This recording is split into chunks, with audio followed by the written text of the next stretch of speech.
Concerns about election reform are not just reserved for other countries. Gerrymandering, money in politics, issues with voting machines, and the counting and processing of ballots have been ongoing issues in the United States, with the hanging chads of the Bush-Gore race being one of the most notable election fumbles of the past several years.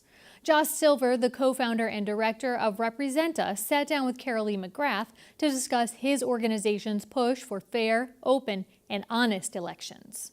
Represent Us was started in Western Massachusetts back in 2012 to take on the growing problem with our democracy. The American people are seeing that something is wrong, that if you will, if democracy is the patient, that it is sick. We are seeing unprecedented, certainly in modern history, levels of polarization, political extremism. Democrats and Republicans can scarcely have a conversation, much less agree on legislation.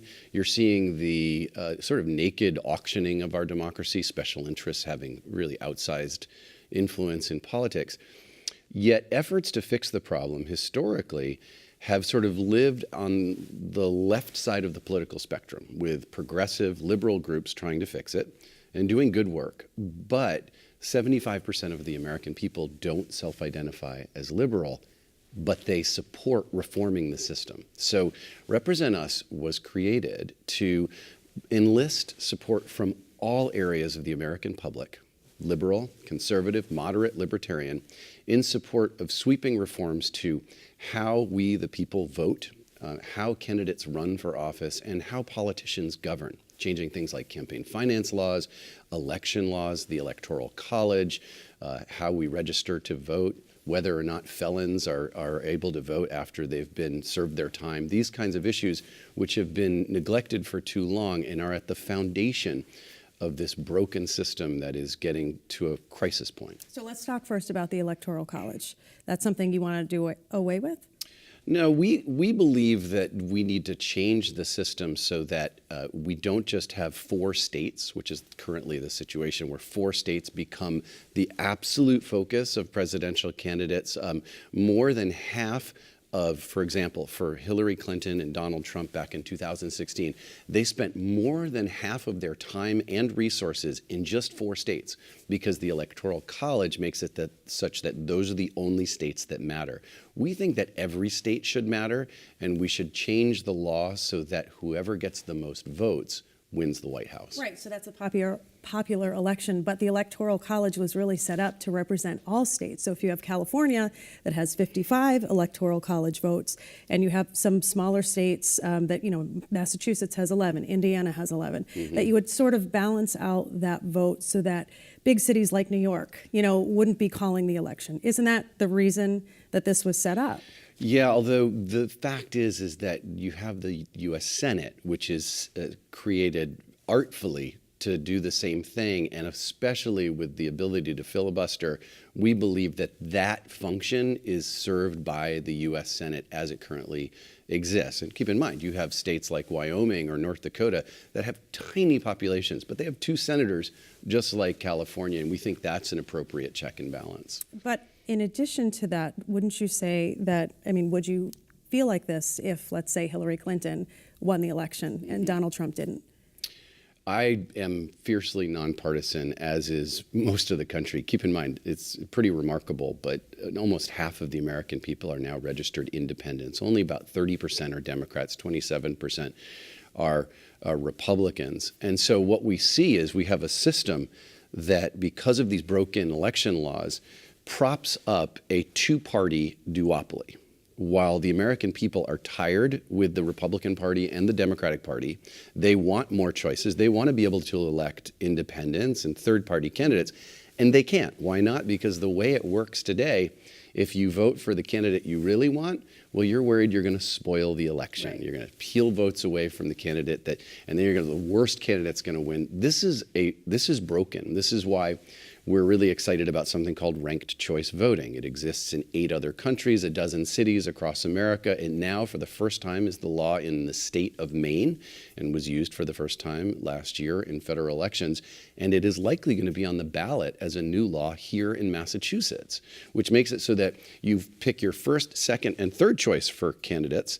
and you know that your vote's gonna be counted even if your first choice candidate doesn't win. And it makes it so that independent and third party candidates can run and win.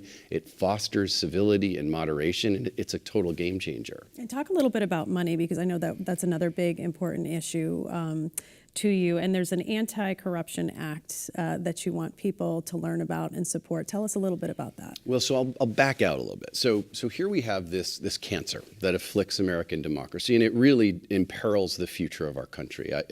One of the important things I didn't mention is that virtually every issue that the American people, folks watching this show, care about is stuck or moving backwards because of this dysfunction.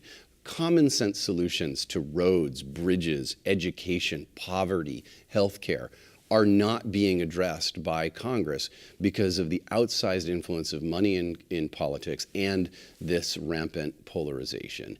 And so we believe that there needs to be major changes in terms of how campaigns are financed. We believe that a system more akin to what you see in Europe and other developed countries needs to be implemented where, say, for example, every voter has, say, $100 or $200 that each election cycle they can direct to a qualified candidate, which is less money they owe in taxes. So they don't pay any more than they normally would at the end of the year out of pocket, but they can support political candidates with the so-called public funding and make it so that politicians become dependent on their constituents to fund their campaigns rather than big money special interests. We also need to see common sense ethics laws introduced that would make it so that, for example, banking lobbyists can't give money, big money, and bundle money like lobbyists do to the politicians who sit on the banking committee or the finance committee that sets the laws for their industry. That's just naked auctioning of policy, and it happens every day in Washington and in Boston. And it happens on both sides of the aisle as Absolutely. well. So there's money that's going around on both sides. And do you find that people, you had mentioned earlier just how polarized people are.